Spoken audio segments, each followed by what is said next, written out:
phela ukuthi uma siseyinkinga nasikho empilweni sinokuvumelana ngokuthi impilo iqala emva kokuphela kweyinkinga, kanti konke okwenzeka empilweni yakho kukuhle kukubi kuyimpilo.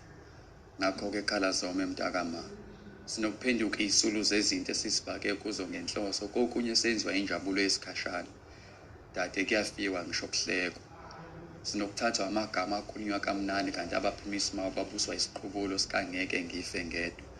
Usifo ogawulayo ukhona yonke indawo, kokunye akusikholwa ukungasiphathi kahle kwethu, kodwa kusuke kukunganaki kwasebehaqekile namanje ngisashaqekile. Ukuthi kukhona abasasebenzisa amanje imali ukuheha abaswele ukuze bazuze emadodana isimbeli ithuna. Umhlaba selungcolise kakhulu ngoba ubaniphuma onembeza nibashiya endlini, nicambalala ngaphandle kwamajazi, nivuma ukubuswa ukugula, nifuna ukuba ingxenye yezibalo ngenhloso. Muva nje ophumisa elekangakuthanda isikhathi eziningi usuke eqonde ukuthi akulala. Impendulo efanele yohlakaniphile ilena eyothi asihlole. Niqaphelele ladlanzana lamadoda elingadlaleli kontanga yabo, elisebenzisa le madlana elinayo ukuheha ingane elingana nezabo. Kokunye-ke lamadoda athembisa izulu lapha emhlabeni, kaze ayofika athini kubaba ngoba ngubekile umhlaba kuphela.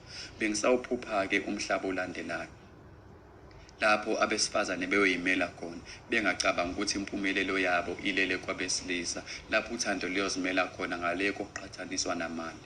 Othi akanacala kulungile akamshayi. Ukungagula kusho ukuthi ubokwahlulela. Umuntu ungokwamdali nekusasa akalaziwa. Uma kukufica lokhu akusho ukuthi umhlaba usuphelile. Usengaba isibonelo sabenza kangcono. Ngaphambi kokucwebezela igolide lidlule emlilweni, impilo isezandleni zakho nengculaza kuyaphileka nayo.